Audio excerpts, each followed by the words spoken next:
Hi everyone, and welcome to our first live Q&A event for National Sewing Circle. We are so excited for you to be here with us tonight. My name is Ashley, and I'm going to serve as sort of our moderator for tonight's event, and I get to ask questions to the wonderfully talented Nicki LaFoille. So Nicki, you want to say a couple things and sort of introduce yourself a little bit? Absolutely. Hello, my name is Nikki. I'm happy to be here talking to everybody. I've been sewing for many, many years. I was an editor at Sew News magazine, so I got a lot of experience with sewing, and hopefully I'll be able to answer a bunch of your questions. Perfect. So for those of you that don't know, tonight we're going to be answering a bunch of questions live. These are going to be both questions that were pre-submitted to us beforehand, as well as ones that you guys asked during the next hour while we're live. So we're going to get right to it. And our first question comes from someone who is over the age of 60, and they want to know if it's possible for them to learn sewing and follow patterns. They say they would like to, but are skeptical about investing in a machine and then not being able to use it because they don't know how to read patterns. So what would you say to them? It is never too late to learn a new skill. Absolutely, learn sewing. There's a ton of resources available for beginner sewers. You can National Sewing Circle, you can type any question into your web browser and a ton of answers will pop up. And as far as sewing patterns, learning how to use sewing patterns, I wouldn't call commercial patterns necessarily intuitive, but they come with a guide sheet that has all the instructions, 1, 2, 3. It's got a chart for a cutting layout, and it tells you, all the symbols to transfer the pattern markings onto your fabric. So it's got all the instructions right there for you, and if there's anything that you can't figure out, you can search online, and I guarantee someone else has come across this problem, and with a little bit of research you can figure out an answer. And as far as investing in a sewing machine, you can start small. A lot of sewing machines, all you really need to start out is like a straight stitch and a zigzag stitch. My first machine was $80, and it served me for like 5 years until I upgraded. My upgraded one even was like $150. So it's a relatively low overhead to get started. But if you're interested in it, absolutely look at the resources out there and join us in the sewing world. Yeah, absolutely. I mean, both you and I are learned at an early age, but I will have to say you never stop learning anyway, so there's never a wrong time to start. Definitely. So we have a lot of questions on sort of the basics of sewing, needles and thread and things like that. So we're going to go over a few of those first. And so what are the best thread brands for sewing garments? Best is pretty subjective. It all depends on your fabric type and the thread type that each manufacturer offers. And I know that more expensive doesn't always mean better quality, but a lot of times, the more time and the higher quality is put into a product, the more expensive it's going to be. So that's kind of a good gauge to go by. But I usually buy like mid to high range thread, and it works out pretty well. But it all depends on the type of project you're doing. So if you're doing just regular like garment sewing, a lot of times an all-purpose thread is going to be fine. So I don't know if I could say like a brand that was the best. It all depends. Absolutely. And there's tons of brands out there, and they all have good ones, and definitely just a lot of people are just brand specific or brand loyal too. So once you've been sewing for a while, you'll kind of get your own brand you like. Yes, All definitely. right. So Carol has a question, and she says, I have a simple problem, but it drives me crazy. Some brands of thread have a slit in the spool that holds the start of the thread, and every time I use that thread, the thread stops at the slit and breaks while I'm sewing. How do I solve this problem? Right. Good question. So there's one of these, I don't know if you can see it really, but you can take that little notch, and you can either take like a knife, like your husband's jackknife, or like a paring knife, and just kind of cut that slit off. Or you could use some tape over it, or some glue, and to kind of fill it in with glue so that it won't catch your thread anymore. I know a lot of the new spools have a different, they have that little groove instead of a slit, so you can look for those too. Perfect. Okay. So now we're going to move a little bit onto some needles. And Betty says, for those of us who have been sewing since we sat on our mother's knee, my question is there a formula for choosing the right needle to use? I've always just used this same needle on everything I do. Yes. So I don't know if it's really like a formula, but there are some general rules for choosing the right needle for your project.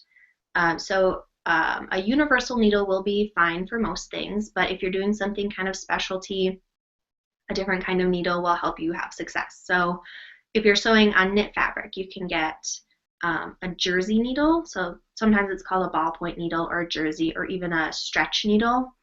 They're all kind of formed the same. They've got instead of a really sharp point, they have kind of a rounded point. So instead of piercing the fibers, it'll kind of nestle in between the knit fibers so that it won't damage your fabric. If you're working with denim or another heavyweight fabric, they make denim or jeans needles, which are just, they have a little bit of a heavier duty shaft to help you go through all those thick layers. If you're using metallic thread or if you're top stitching, they have a metallic needle and a top stitch needle, which just has a larger eye for the thicker top stitch thread to go through, or the metallic thread, which is a lot of times like a flat, thin kind of ribbon. So a larger eye allows those threads to go through without too much friction, and it'll cut down on thread breakage. Leather needles, they make leather needles if you're sewing with leather. They have a sharper point to pierce through the thick leather and a sturdy shaft. And if you're working with a lightweight, delicate fabric and your needle is snagging the fabric, you can try a microtex or a sharp needle, which is thinner and has a sharper point to hopefully cut down on snags. So that's kind of an overview of general needle types for your project. And I think the best part of all of that is that you don't have to remember, what is different about each one, because it says right on the label, like ballpoint or jersey, so it tells you what you want to use it with. So. The names are pretty intuitive. Perfect. Okay, we have a question here from Becky, and she wants to know about embroidery threads and if they're all created equal. I have a nice embroidery machine, but I have a lot of problems with thread breakage. Any suggestions for her? Yeah, so embroidery thread, as far as the best kind to use, it's kind of the same as regular sewing thread. All the different brands that offer embroidery thread are all pretty good, if you're experiencing thread breakage, I'm sure you've fiddled with it, but you might want to just turn the stitching speed down. Sometimes that's all it takes. If that thread is going through your needle so fast, sometimes the friction through the eye will cause thread breakage. So you can try turning the speed down. But for threads, I've always used sulky just because it's what, like you were saying about brand loyalty, it's just what I used when I started embroidering. So it's just what I always use. I've used Madeira, it's pretty good. But again, kind of the same thing with, they're all kind of good, but more expensive, might be a little bit better, but again, it's... Absolutely, I think, and as long as you're using an embroidery thread, like I think one of the very first times I tried to embroider, I just used like a all-purpose thread, and it was breaking all over the place. So just make sure you're using the right kind of thread for that. Perfect. Okay, I want to remind anyone out there, whether you've been watching from the beginning or maybe you've just tuned in, that we're answering your questions live. So if you have any questions that you think of, or maybe a follow-up on something that you want to ask, go ahead and type that into the comment box below this video, and we're going to keep working our way through questions and get as many of them done as we can. So Iris asks, can you embroider on an ordinary sewing machine, or do I have to have an actual embroidery machine? You can't really embroider on a regular sewing machine. You can, to a point, do some things like decorative stitching. You can, layer decorative stitches to kind of make a design. or lower the feed dogs and do like a freehand design. But in order to get the really intricate designs that actual embroidery designs offer, you need to have a machine that's capable of reading those files and transferring the information from the file to tell the needle what to do to put it on the fabric. So it's like a little mini computer, so it needs to have the capability to read that. So short answer is no, not really. Okay, sort of continuation on that question. Just one real quick. It says, I need a new sewing machine. I love to make handbags and general sewing, but also want to try embroidering as well as quilting. Is there a machine that combines all three? There probably is. Machine companies come out with new models all the time, and you can look on their websites to see the different models that they have available. Any machine that is embroidery capable, you can sew on. So you can do that. And I'm not a quilter, so I don't know exactly what considerations are needed to quilt on a machine. But an embroidery machine, generally you can do all kinds of different stitches, straight stitches and zigzag, and it'll have a lot of built-in like quilting stitches too. A lot of the embroidery machines I've sewed on have had that capability. So you can look and see how many built-in stitches there are in a certain machine and if it will work for your purposes. So a little research is necessary to find the right model for you. Perfect. Okay. We have a question now from Sherry, and she says, any organizational tips for those of us who have a very small sewing space? One wall is about 9 feet wide and another 3 feet wide. Yeah, my sewing room is pretty small too, but make use of your wall space. You can add shelves or add, they make those stackable, like little stackable boxes kind of. I've had this black metal rack that I've been using since college, and you can like stack it into any shape you want with the different, it just comes in like flat metal cage things, and you can build your own boxes. So make use of the wall space. Go up, you can have, they make a ton of products that have drawers. I like having drawers too. So there are a lot of products you can use, but shelves are, I mean, they're a nice cheap option. You can do it yourself, and it will work out probably just fine. Absolutely, and another a combination of using your wall space and shelves are those really cool ones that fold down. So you can have a table and stuff when you want it, and then you can fold it back up when you don't need it, and that's, I think, a great way to sort of maximize your table space without having a big table. So I'm going to put one of those in my room. Yeah. Okay. We have a question here from Linda, and she wants to know, how do I transfer a pattern found online to be a usable pattern once you print it? So that depends. If the pattern is already tiled when you download it, so tiling just means that it's broken up into, so it's able to print on 8.5 by 11 sheets. It's already tiled, you can download it and print it out as it is, and then it'll either have markings in the corners for you to like lay the papers on top of each other, kind of like a seam allowance, and tape them together. If they don't have those hash marks in the corners, you'll just have to line up the lines of the pattern and tape them together, and then cut out the pattern and use it.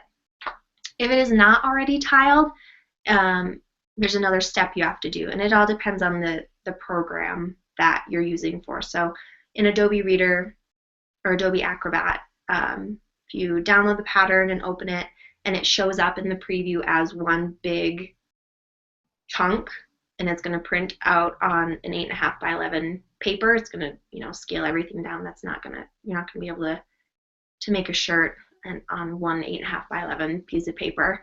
So you have to click the little box on the dialog box that says tile all pages, or some language similar to that, and that will break it up into 8.5 by 11 sheets for you to print out and tape together. Perfect. So we've gotten this question before too, is whether or not you have to have like a special printer. You can use just your regular printer, right? Absolutely. Yep. Perfect. All right, so now let's talk a little bit about fabric, since that's what we all need when we're sewing. Lane wants to know, if you're sewing with a fabric that ravels a lot, when is the best time to finish your seam allowances? Immediately. As soon as you cut out the pattern pieces, yeah, you don't want to be dealing with that, all that stuff coming off. So like acetates and rayons and satins, as soon as you cut out your pattern pieces, finish those seam allowances. If you've got a serger, serge around it. Just make sure you don't cut off any of the edge because you want that seam allowance to stay intact. Or zigzags close to the edge, or stitch a straight stitch kind of close to the edge and then pink the edges. But again, make sure you don't cut off too much so that you don't mess up your seam allowances. But yeah, that's a really good idea, and it's a good step to do to save yourself heartache later on when you've got all these threads coming off and just a tangled mess inside. So it's a very good idea to do initially. Absolutely, absolutely. So Corliss wants to know, she says she's been working with cotton that is wrinkly as a part of the actual fabric, and she wants to know how she presses her seams and should iron her seams without taking that natural wrinkle out of the fabric. Yeah, so they do make little irons that you can buy that have just a very little head. So that might work to go just along that seam. But you could also try just finger pressing it open. Just kind of run your thumb along that seam a couple of times, and that that won't take away the natural wrinkling of the fabric. That's your little design detail. Perfect. And I mean, I guess with some of those fabrics, sometimes you can even like add the wrinkle back into them, kind of, can't you? Maybe after you like crumple them up a little or something. Yeah, you could try that too, for sure. Perfect. Okay, so Marsha wants to know, when sewing a greeting card with material and paper, what kind of needle should I use in my machine? That's actually probably one that doesn't just say paper on it.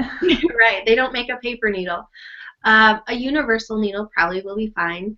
Not a ballpoint needle because that's got the rounded tip and that would probably tear your paper. Or I think a universal needle would be the best bet.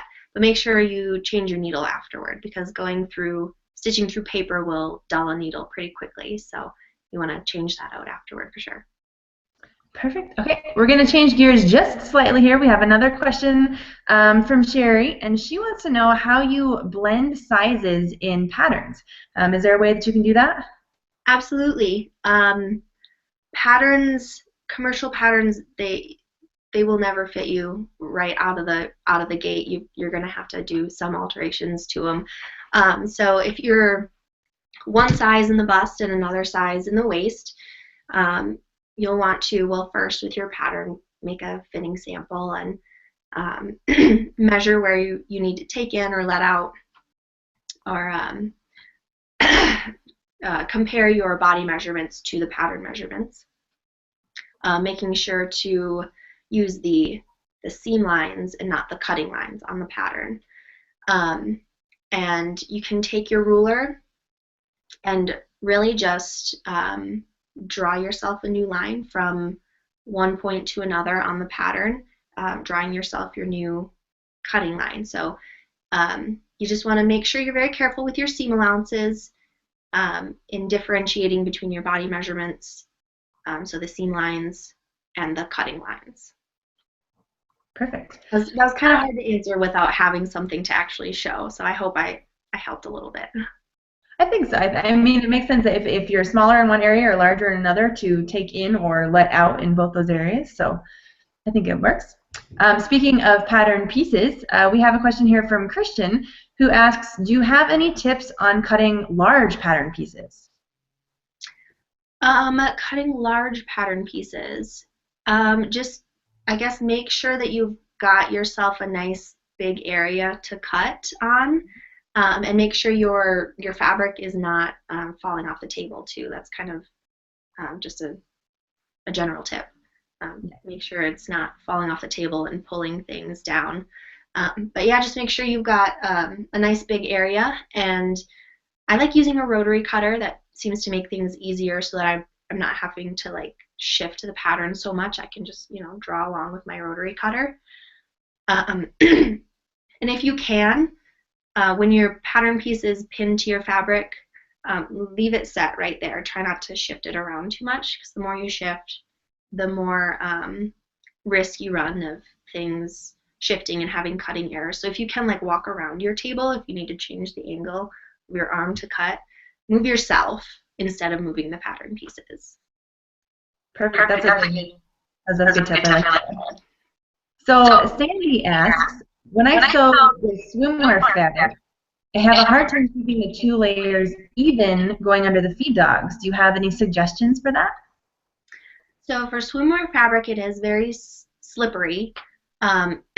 So aside from just using a lot of pins to keep the fabric together, you can put a layer of tissue paper in between the fabrics, and sometimes that will help them grab onto each other, because having a slick fabric against a slick fabric, it's just like, you know, it compounds the problem. So if you have something in between that it can, the fabrics can grab onto, sometimes that will help. Perfect. Speaking of stretchy swimwear type fabrics, we have a question here from Dorian, who says, for stretchy knit fabric, would you use an elastic thread, or how do you use regular thread to sew with this type of fabric? So you can use, yeah, you can use just regular all-purpose thread with stretchy fabrics, but you do have to use a stretch stitch. So either a zigzag stitch, or they call it just a stretch stitch, which is formed by going, I think, 2 forward and 1 back. So it has a little bit of give. Because if you stitch just a regular straight stitch with a regular thread on a fabric that stretches, your stitch is going to pop. So you need a stitch that has a little bit of give to it. Okay, and one more question on fabric. We have sewing with stretched nylon or polyester, specifically on a nightgown. They want to know how they sew up the hem. So yeah, to hem stretchy fabrics, so you can, you have to use your zigzag stitch or your stretch stitch. On stretchy fabrics, doing the hem for a nightgown, actually a little lace hem might be cute. You can do just align the the lace edge with the nightgown raw edge with right sides together, and use your stretch or your zigzag stitch to stitch along the lace header, and then press your seam allowances up toward the nightgown, and then top stitch to secure that seam allowance using your stretch stitch, just kind of close to that seam line. Or you can use just like a double fold hem. Just fold it up twice, edge stitch that first fold, making sure you're using your zigzag or your stretch stitch, and so you'll have a nice even finished look on your hemline, and it'll be able to stretch with you when you move. Perfect. We have another question here, and this one comes from Carolyn. She wants to know how you pick the right jersey to make a dress. Ooh, that's a tough one. Jersey fabric.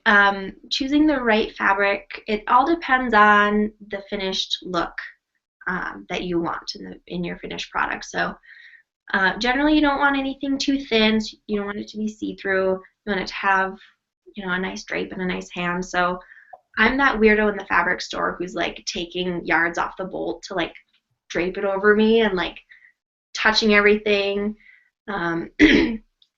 Because I don't want a knit fabric that's too slinky either, because that's kind of just hard to work with. So it's like this fine line between a nice drape, but also stable enough to work with, and something, you know, not too thin because you don't want it to be see-through, but also not too thick, so you don't really want to double knit for a nice flowy dress, unless you want a stable double knit dress. It all depends on your intended finished product, but don't feel weird about just feeling up all the fabrics in the store. That's what, you know, that's what you got to do. I think that's a great tip, and I feel like I could picture you draping fabric around you and trying it on in there. So if you're just joining us or you've been following along from the very beginning, we're answering questions live.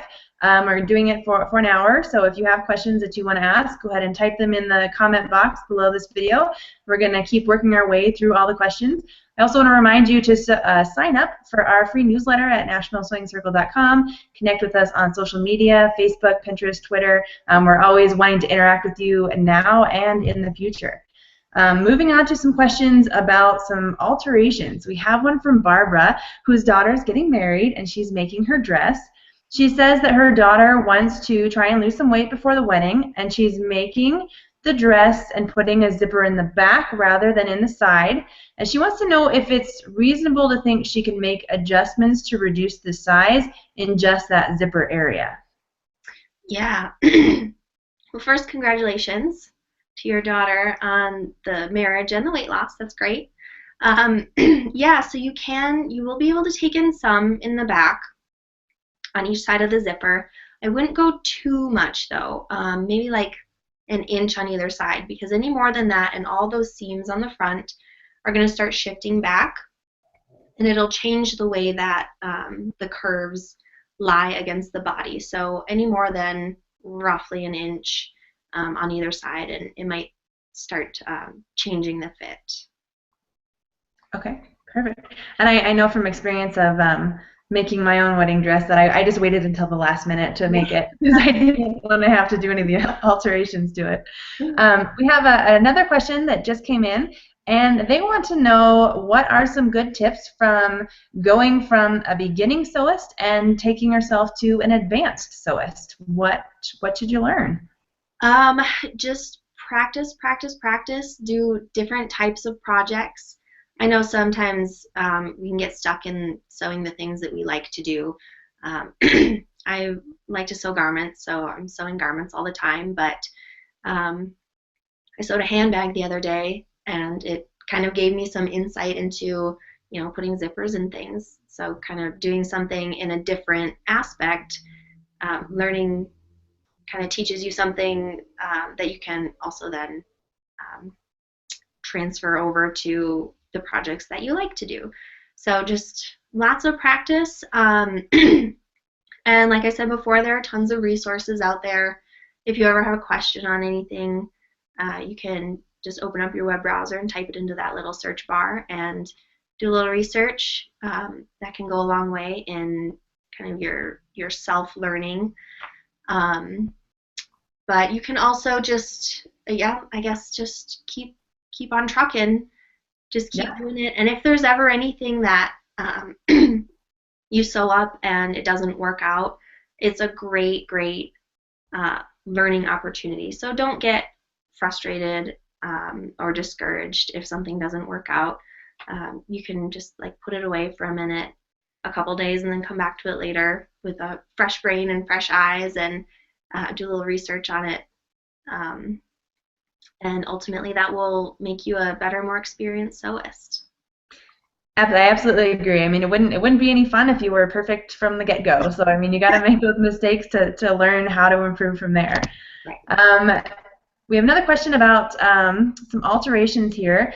How do you raise the neckline on patterns? Most V-neck shirt type patterns have a very plunging neckline, and they would like it higher. So neckline alterations are one of the most impactful alterations to do, and one of the easiest to do. So really all you need to do is, so you've got the point of your V at the center front of the shirt.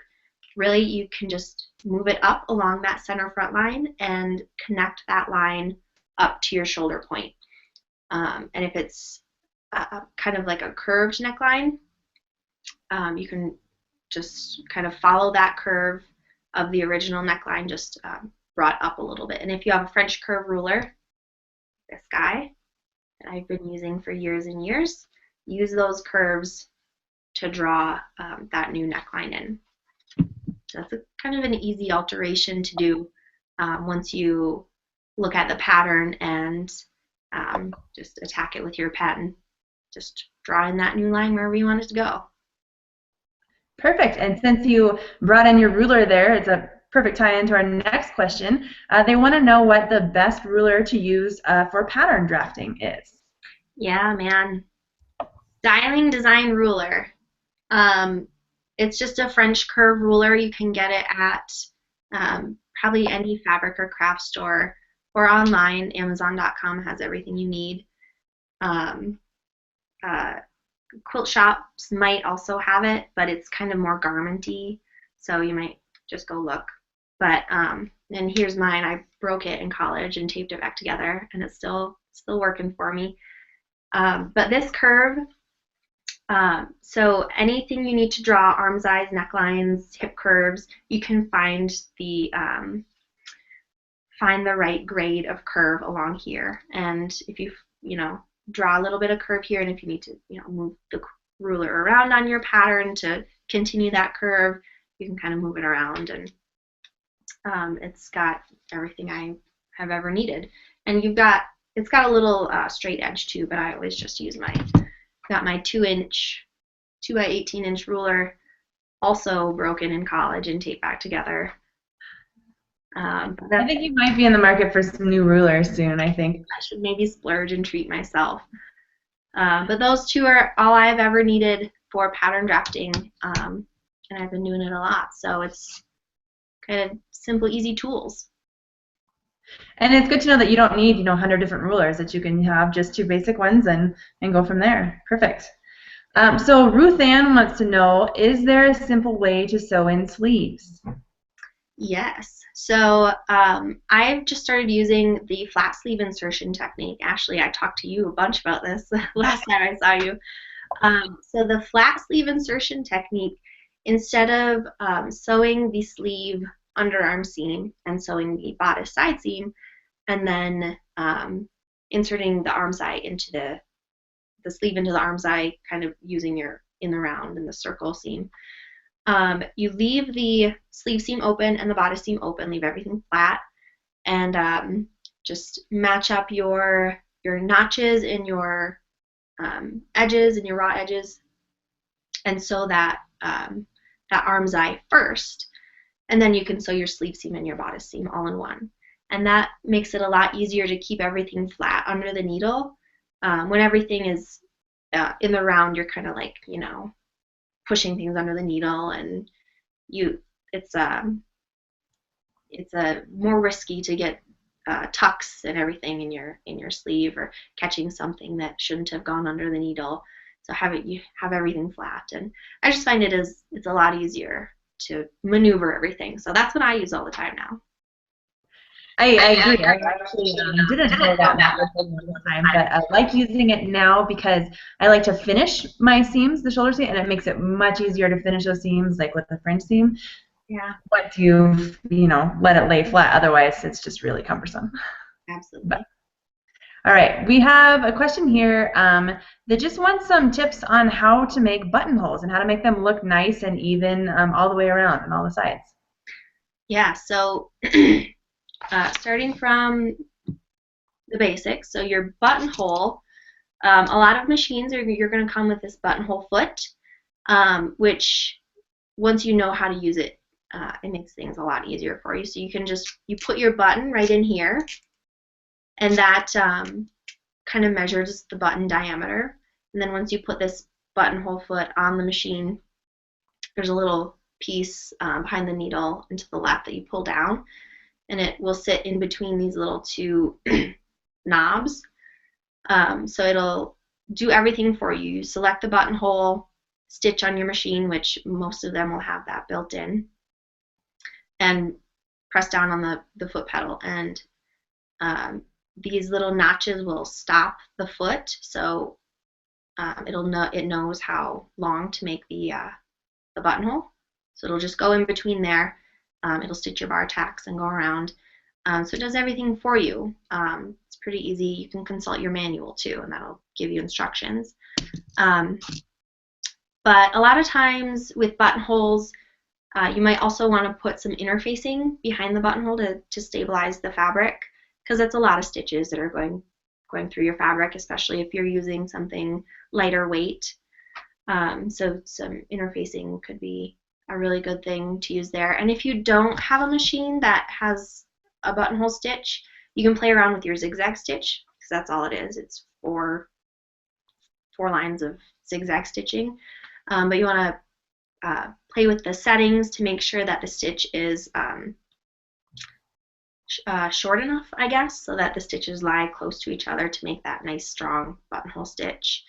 And when you're opening your buttonhole, here's a tip that I've been using. Take a pin and put a pin across the bar tacks, and I just use a seam ripper and to rip the fabric open, and the pins across the bar tacks will prevent you from cutting through your bar tacks and opening that up. I like it. You know, opening up all the work you did. So perfect. Just a follow-up on that. So if you don't have the automatic buttonhole foot, how do you measure and decide how big to make your buttonhole in comparison to your button? Great question, Ashley. So you want to make sure it is at least the diameter of your fabric, diameter of your button, plus like a 1/16 or an 1/8 of an inch, so that you're not trying to, you know, struggle to get your button through the buttonhole every time. You have a little wiggle room. So draw that line, measure your diameter of your button, draw the line plus a little bit, and then you want it to be, you want that bar tack at the top and bottom to be wide enough to get your button through, but also you don't want it to be too wide, so you don't want too much fabric in your buttonhole to have to like trim out. So you just want enough between those two edges of the buttonhole, just enough to cut, so that you're not cutting your thread. You're just cutting the fabric in between. Perfect. All right, we have a question here from Reba, and she says, how can I let out a formal gown when there's no seam allowance? Can I change the back opening by removing the zipper and adding lace to compensate for the lack of inseam material? Yes, definitely. That's a really good idea. If there's not seam allowances to let out, you can kind of cut it anywhere, not even just only next to the zipper. You can slash anywhere and add in like panels to kind of let it out. So lace would be a cute idea. That'd be really pretty. And you can get that lace generally at any kind of craft or fabric store, but also you can go online and search for specifically like wedding lace, and there's tons of options online too for exactly the right color and width that you're looking for. Perfect. All right, we have another new question that just came in, and we touched a little bit on sewing machines a little bit earlier, but they want your recommendations for a sewing machine that they can grow with. It's a good question. That also will kind of depend on the direction you're looking to grow in. So if you think you're going to want a quilt in the future, you might want a machine that has a bigger opening between the arm and the body of the machine to get the quilt through.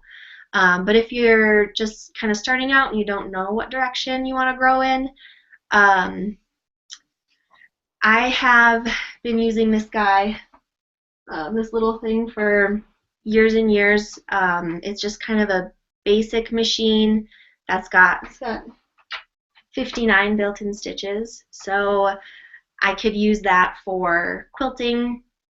I can use it for decorative stitches, and something when you're starting out, I kind of found it was a good idea for me to get something small and less expensive, so that if I did grow in a different direction, it wouldn't be too big of a deal for me to put that machine away and get a newer one that had more capabilities for the direction I wanted to go. But to start out, just a basic machine to figure out where you want to go, but also, you know, kind of research different brand websites and see what they have to offer, because a lot of machines will offer a little bit of this and a little bit of that, you know, some considerations for quilting and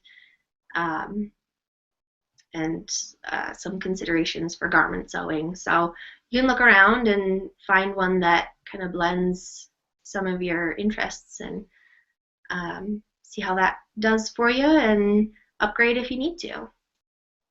Absolutely. And I always think it's fun to go to dealers sometimes too, because you can actually sit down and use the machine and try it out too. So that's always kind of fun to get a feel for the machine too before you buy it. Yeah. Speaking of machines, this question kind of goes towards sewing machines as well as embroidering machines. But they say they have an embroidery machine that shows one size of lettering and wants to know if it's possible to change the size of the letters. Yeah, you should be able to. Most embroidery machines, the ones that I've sewn on, have all had the capability of changing the size of the lettering or even the built-in designs on that machine. So it's kind of subjective to the model that you're using, but generally there should be like a plus or a minus when you've got that design up on the screen. So you can scale up or down. And if the machine should stop you at a certain point, because you only want to scale up or down to an extent. And if the machine doesn't stop you automatically, you should stop at about 20% either way. Because if you're scaling up, the stitches are, you have the same amount of stitches covering a bigger space, so you might get some fabric show through in between the stitches. And then conversely, if you're scaling it down and you've got the same number of stitches in a smaller space, and if you don't take it to a embroidery software and take out some of those stitches, you'll have the same number of stitches in a smaller space, and they might lay on top of each other and get bulky. So you can scale up or down to a point, and that should be a built-in capability. But consult the manual too. That should be able to tell you. Absolutely. I'm always reading my manual. I always make sure it's sitting by my machine so I can go to it if I need. So Gwendolyn says she has a pattern, and at one point it says to understitch facing as far as possible. Can you explain what it means to understitch? Yeah. So understitching is just a line of stitching that you use after you attach a facing to a garment. You press the seam allowances toward the facing, and then understitching is the line of stitching that attaches the seam allowances to the facing.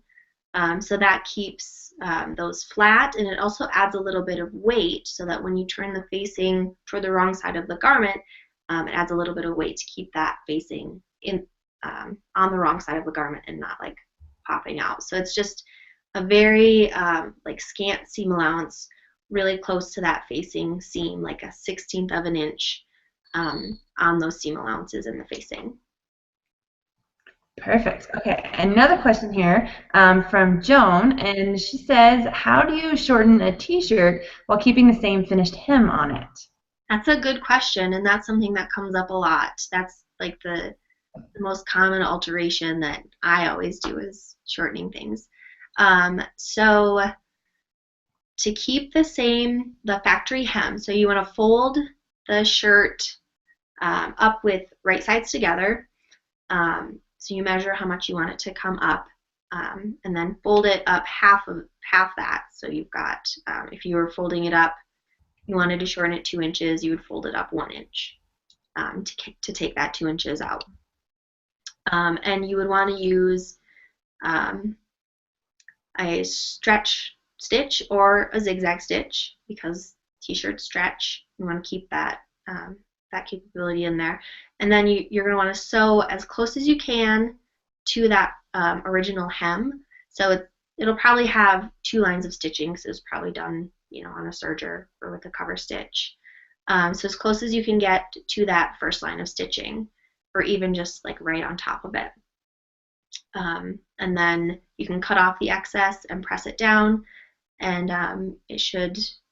that seam should kind of be hidden in that first line right by that first line of stitching on the original hem. Perfect. That's a good idea, and I think it's kind of similar to even how you'd finish like a hem on jeans, right? Keeping the same hem on jeans. Yeah, absolutely. Same principles apply. Perfect. All right. So our next question is for someone who is making a maxi dress, and they want to know what a good size radius for the bottom would be, so they can walk in it without taking teeny tiny little steps. That's a good question too. And that depends on if you're using a woven fabric or a knit fabric. Because if you're using a knit fabric, you can do something smaller and it'll stretch. But you can take a string and tie it in a circle and put it around your ankles and walk and see to kind of test what circumference you want that skirt to be. So that is kind of an easy way to try it out before cutting out your fabric. Right, that's a good idea. Definitely try it before you cut your fabric. Perfect. So if anyone is just joining us, or again, if you've been watching from the very beginning, we definitely want to answer as many questions as we can. So if you have any questions you want to ask, go ahead and type them into the comment box below this video. And we're going to keep working through these questions. We have about 15 minutes left. But our next question, again, talking about skirts and dresses, what is the neatest way to finish a circular skirt? So yeah, a circle skirt. Like I was talking about with that nightgown, I like to finish a skirt edge if it's cut. So a circle skirt, you'll be cut on the bias, and that's a lot of material to fold up. And if it's cut in a circle, you know you have to put basting stitches in it and to draw it up, to fold it under. So to avoid all that, I like to do lace at the bottom. It works out pretty well because the lace you can kind of just put along that curve and stitch. A lot of times there's a small header, so you can do a small seam allowance and fold it up toward the skirt and then do your top stitching to secure that seam allowance. Or you can do bias binding too. If it's a really full circle skirt, it's going to take a lot of bias binding, but it's a really nice, clean finished edge, a clean finished look. So if you do double fold bias binding, it's pretty easy. You can just put the skirt raw edge, kind of sandwich the bias binding over that edge, and then top stitch that bias binding fold.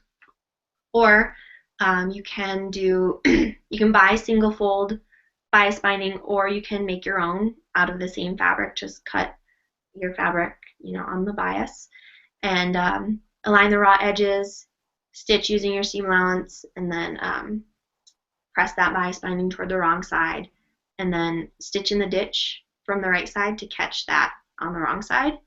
And I know on quilts, a lot of times people will, do a fold on the wrong side, but this skirt I just made, here's my wrong side. I wrapped my bias binding around the edge, and I didn't even fold this under because it's on the bias. It's not going to ravel. So I'm going to trim this a little bit closer to the seam line, but I'm just going to leave it like that, and it was really easy to do. And I finished my curved edges of my skirt, and it creates kind of a really nice flat finished edge. So. Perfect.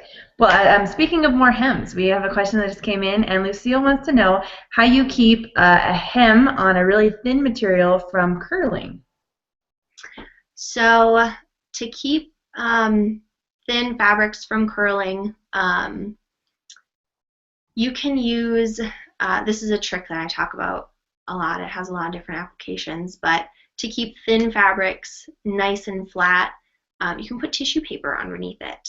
And that gives the needle and the feed dog something to really grab onto, and then you can tear it away afterward. So that kind of keeps everything nice and flat. Perfect. And that works, while you're stitching it, and then say after you've stitched it, if it starts rolling a little bit, you can probably just press it flat, right? Maybe use a little steam or something depending on the fabric. Yeah, definitely depending on the fabric. You can try and press that out for sure. Perfect. All right. So now we're going to move on to something that I know is my least favorite part of dealing with my sewing machine. I think a lot of people's, and that's the tension on machines. So Fran wants to know how you work out the tension on your machines. Do you adjust it based off your material, higher tension, lower tension? How do you figure all that out? Yeah, boy, tension. It's a tough one. It does depend on your fabric. It depends on your thread as well. So for thicker fabrics, Generally, you're using kind of a thicker thread to go through all those layers. So for the thicker thread to go through the tension discs, you want a looser tension, and vice versa. If you're using a thinner fabric, you're going to want to use a thinner thread. And so the thinner thread going through the tension discs, you want a tighter tension. And something that I always think about when I'm thinking about tension is, so if you are, test everything first. Test your tensions when you're using a new fabric.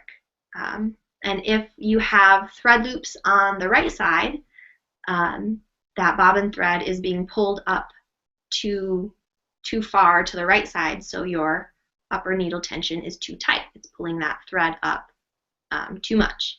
And if there's loops on the wrong side, the needle thread is being pulled down to the fabric wrong side too much, so you have to tighten that tension to get it evenly in the middle of the fabric. So that's kind of what I've always got in the back of my mind, pulling it.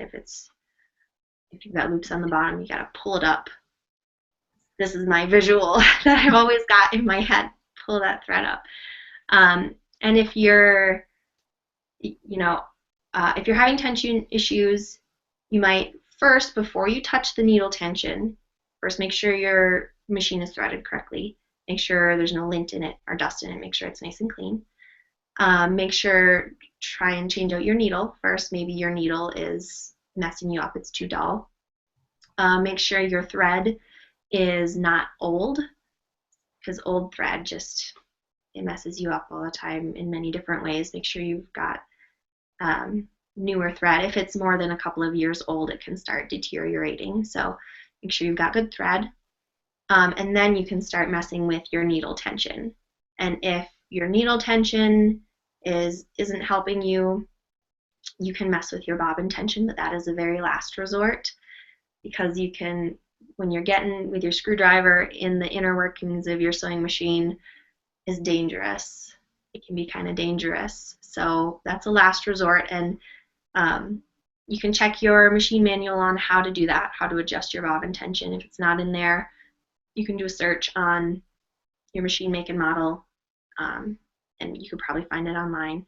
But very, very incremental changes to your bobbin tension, because a tiny little change to that tension under there can make a huge difference when you're sewing. So very incremental changes.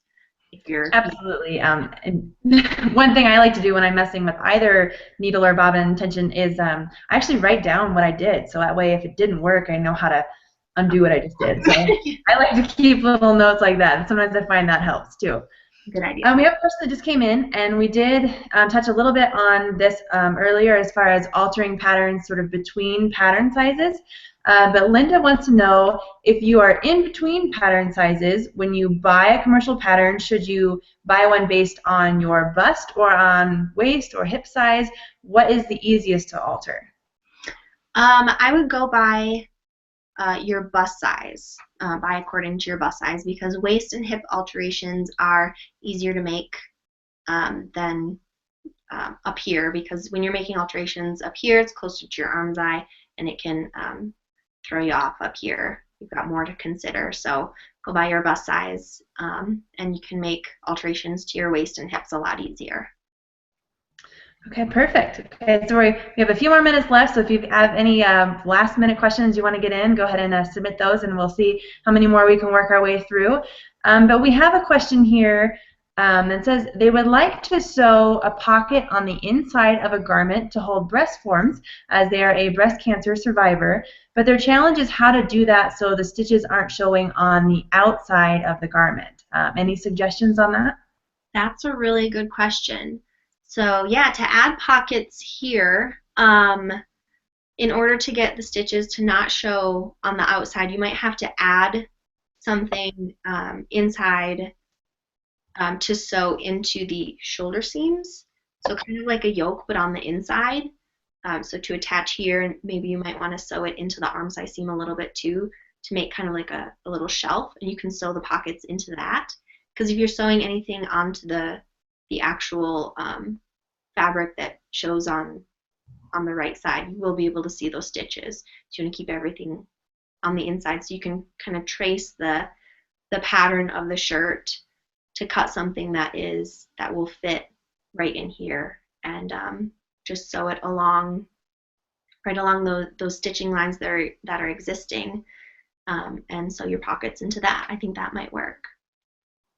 Perfect. And just kind of a follow-up too, would you be able to sew maybe those breastboard right into the lining fabric rather than having to put them into a pocket? Do you think that would work?